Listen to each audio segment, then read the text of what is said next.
C'est facile d'être un chrétien, mais au même moment, tu insultes les autres. Au même moment, tu es aussi païen.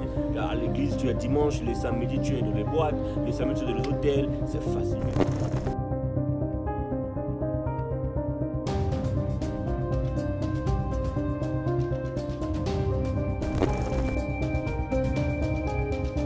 La Bible dit encore dans Apocalypse chapitre 2, le verset 4, dit « Je connais tes efforts, je connais tout ce que tu fais de bien, mais ce que j'ai contre toi, c'est seulement que tu as perdu ton premier amour, tu as Toute motivation doit être basée sur le Seigneur et non sur les pasteurs, et non sur les hommes, et non sur les quelconques personnes qui risquent. Alors, shalom, shalom à tous ceux qui nous suivent depuis un moment. C'est encore moi, le pasteur Frédéric Elessa, dans notre grand programme qui est Parole de midi. Voilà, aujourd'hui, nous allons continuer sur notre thème qui est sur combattre le bon combat. Rappelez-vous, précédemment, nous avons travaillé sur les qualités d'un bon combat et nous avons expliqué qu'il y a des gens qui perdent de leur énergie, qui perdent de leur temps dans les combats qui sont stupides, dans les combats qui n'ont pas de sens, dans les combats que le diable est en train de les manipuler.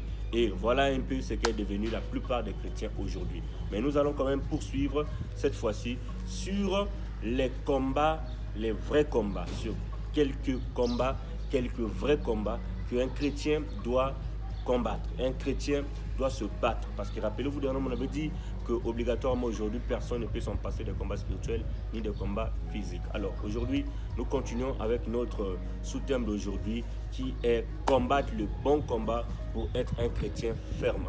Ne combat plus les combats qui sont stupides. À partir de maintenant, essaie un peu de référer, de comprendre ce que sont en train de dire et que le Seigneur t'aide à comprendre cela. On nous dit ici combattre le bon combat pour être un chrétien ferme. Vous savez, c'est facile d'être un chrétien aléatoire. C'est facile d'être un chrétien non ferme. C'est facile de venir à l'église et partir à la maison chez soi. C'est facile de venir à l'église que les dimanches. Il n'y a rien à faire. Il n'y a même pas d'effort à fournir. C'est facile d'être un chrétien, mais au même moment, tu insultes les autres. Au même moment, tu es aussi païen. À l'église, tu es dimanche. Les samedis, tu es dans les boîtes. Les samedis, tu es dans les hôtels. C'est facile d'être un chrétien comme ça. Maintenant, être un chrétien ferme, c'est pas facile. C'est pas du tout facile. Ça demande des sacrifices. Il faut accepter de combattre pour cela. Il faut accepter de combattre pour cela et tu es obligé de combattre pour cela si tu veux réellement marcher avec le Seigneur, si tu veux réellement marcher avec Jésus-Christ jusqu'à la fin, surtout même pendant cette année 2025. Dans le livre de Éphésiens chapitre 10, la Bible nous dit clairement, Éphésiens chapitre 6, Éphésiens chapitre 6, le verset 10, la Bible nous dit ici, au reste fortifiez-vous dans les Seigneurs. Fortifiez-vous dans les Seigneurs, fortifiez-vous dans les Seigneurs et par sa force toute puissance. Et par sa force toute puissante. Et par sa force toute puissante. Voilà. Donc notre foi, notre espérance, notre motivation doit être basée sur les Seigneurs et non sur les pasteurs, et non sur les hommes, et non sur des quelconques personnes qui risqueront peut-être un jour de troubler votre foi, qui risqueront peut-être un jour de mouvementer votre foi et finalement vous pouvez dériver un peu hors la parole du Seigneur Jésus-Christ. La Bible dit encore dans Apocalypse chapitre 2, le verset 4, dit « Je connais tes efforts, je connais tout ce que tu fais de bien, mais ce que j'ai contre toi, c'est seulement que tu as perdu ton premier amour, tu as abandonné, c'est ce que dit la Bible dans Louis II, tu as abandonné ton premier amour. » Il y a beaucoup de personnes qui ont abandonné leur premier amour.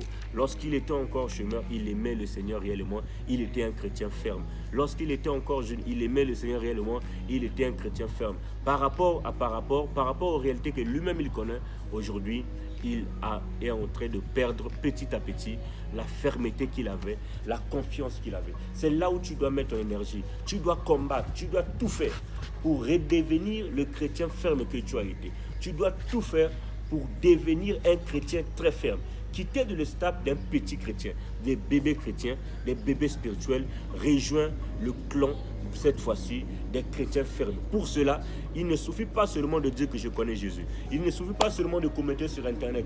Il ne suffit pas seulement de suivre les prédications sur Internet, mais il suffit aussi de te mettre dans l'action, appliquer les paroles que tu écoutes en commençant d'abord par commencer à aimer le Seigneur dans ta vie. Je te rappelle que l'enlèvement de l'église, les gens qui vont écouter la trompette, le son de la trompette, c'est ceux-là qui ont réellement reçu le Seigneur de leur vie et qui ont accepté de demeurer fermes avec le Seigneur. Voilà pourquoi, que le Seigneur te bénisse, toi qui m'écoutes maintenant. Ce n'est pas encore trop tard, Jésus n'est pas encore revenu. Tu peux maintenant décider de commencer le grand combat, de marcher avec le Seigneur jusqu'à la fin, de marcher avec le Seigneur pour combattre afin de devenir un chrétien ferme. Je te fais confiance, je sais que tu vas te faire, tu vas t'adapter, j'ai confiance et que le Seigneur te bénisse. Je prie aujourd'hui pour toi qui t'es beaucoup perdu, tu as passé tout le temps, tu as fait plus de 5 ans de vie chrétienne, mais de les 5 ans, tu n'as même pas été ferme pendant peut-être une année, pendant même pas 2 mois. Voilà comme ma prière ce soir. Maintenant là, c'est que le Seigneur te donne la motivation possible. Que ces esprits-là qui te poussent toujours à te distraire aujourd'hui, que ces esprits te lâchent au nom puissant de Jésus-Christ. Que le Seigneur te bénisse. On se dit à demain, 12h. Tu peux nous rejoindre en inbox et nous pouvons continuer à discuter et nous pouvons toujours continuer à parler de la parole du Seigneur. Pourquoi pas même aller au-delà de cela. Voilà. Donc je t'attends dans notre privé, en commentaire, partagez surtout ces informations, partagez cette prédication, ça risquera de sauver un frère qui est quelque part. Que Dieu vous bénisse. Merci, à bientôt.